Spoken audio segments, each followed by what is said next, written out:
to include that because it's such a big event with your vagina. So it would have just kind of been incomplete if I didn't talk about that. Yeah. All the way through, trying to chase the orgasm like this little demon that we're all trying to catch. So it's really honest. It's very open. But I think, any woman, especially over 18, I think it'll resonate with. And women who are older that have read it have said like, oh my gosh, it's like reliving my life. Like it brought me right back to junior high when I got my period, or, oh my gosh, I remember the first time I had sex, what a disaster. And they get to relive their own story. And then women who are maybe younger, who haven't had all the same experiences are like, oh, well, now I know what's going to happen when I get pregnant. Now I know what's going to happen if I have a baby. Now I know what's going to happen to my body after the baby. So there's a lot of insights that can be gained. But by no means is this like an educational book. Like this is not like a book that you read to get like legit information. It's like, remember the original title was, I Don't Know My Vagina. So like, I've been very confused about my lady parts for quite some time and continue to be till this day. But I think that's what makes it so funny and so honest and so real. Is that most women are kind of like, oh, I didn't even know a vagina and a vulva were different. Yeah, turns out they are. Who knew? Just found that out in the last couple of years while I was writing the book. Okay. So you really put a lot of yourself, but also added the humor of what everybody thinks of kind of, or has gone through. So it makes it a fun read. I get it.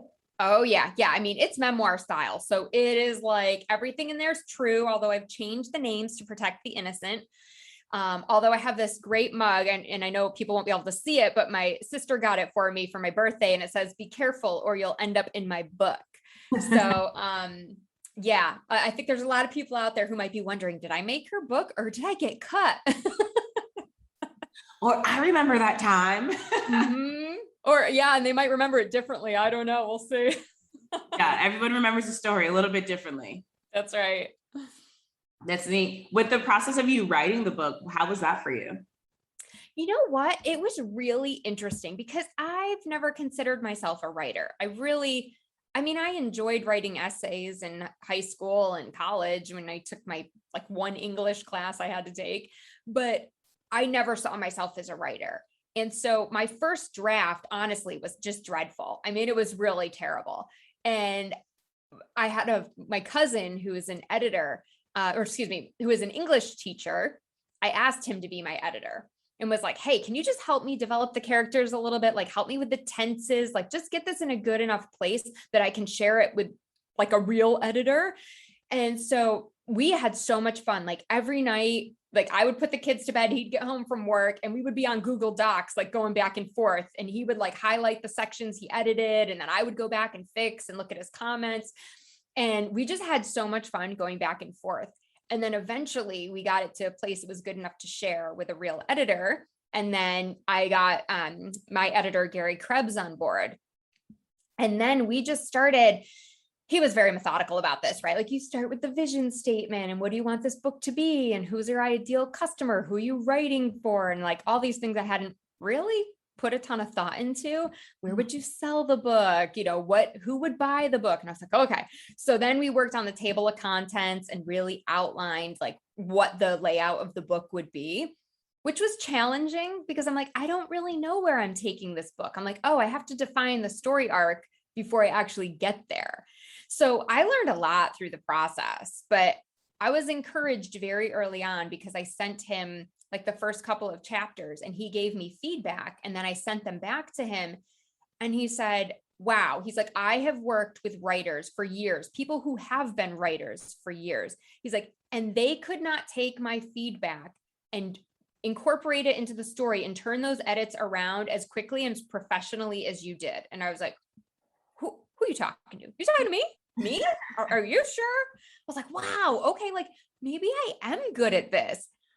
And I just have this like very vivid moment in my mind of me like doing laundry, like looking at my phone, because of course I was multitasking. I was still in corporate at this point, and reading his email and just having this like like light bulb go off, like, maybe this is my destiny. Like, maybe I'm really onto something here. Like, okay.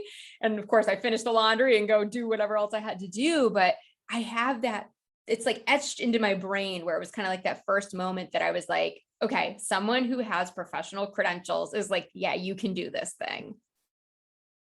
That's pretty sweet. That's pretty sweet. And, it's always good having that type of, not that you needed the reassurance, or not that we need that reassurance in our life, but it's always good to hear, okay, you're on the right track. Keep going, especially if it's just like a hint of an idea something you want to do. You're like, I don't really know. I'm just going to do it. If it happens, it happens. If not, it not. And someone's like, oh no, do it. I have credentials, do it. And you're like, all right, cool, let's go. And that's the thing too. It's like, there's this balance between having this level of belief in yourself and also getting that like external feedback that's like, yes, yes, yes, and is reassuring. Because when I first met with my editor, he was like, I'm not going to be your agent. I just want to put that out there. He's like, this isn't really for me. He's like, but I'll help you with my writing services to edit the book.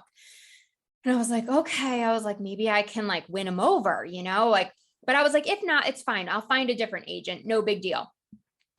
And within like 3 months, he was like, sold. He's like, okay, I'm going to be your agent. And I was like, oh, isn't that funny? Like, but once he got into the book and he really started to see how it was shaping up, it was like, he became a believer and he was like, no, you do have something here. And so for me, that again, was just that reassurance that like, nope, we're on the right path. Like, we got this. This is going to blow up. That's awesome. So where do people find you for the book, as a life coach, consultant? Where are you at, girl? Absolutely. So you can go to my website, KarinFreeland.com. There is a tab called My Memoir, or there's a tab called Life Coaching. And if you're not sure if the book is for you, you can download a snippet, of course, and just read a little chapter beforehand. Otherwise, you can head right over to barnesandnoble.com or amazon.com, pick up the book. Here in South Carolina, if you have any listeners down here, you can go to any Barnes and Noble. They have them in stock in store, or Fiction Addiction, which is our local bookstore. So always love to support the independent bookstores too.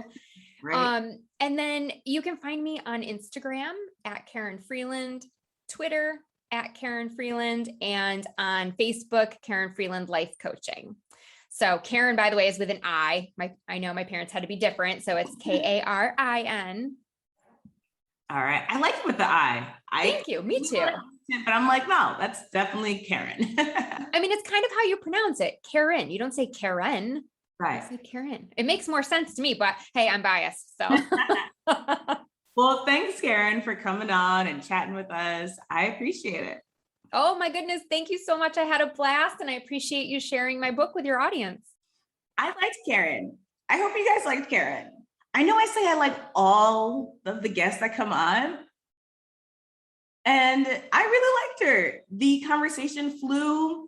I like the title of her book. And of course, you know me, I'm gonna get the book. One day I just have to show you guys the collection of books that I have from all of the authors that have come on to the podcast. And yes, I bought the books. I support around, so I buy the books of my guests. It's fun. I'm your host, Rockshana. Today's guest was Karin. Be sure to tune in each week for a new episode. And remember, everything and anything goes. The sky's the limit. Music for the Things That Nature podcast is an original track by Jared Sacramento called Dosage.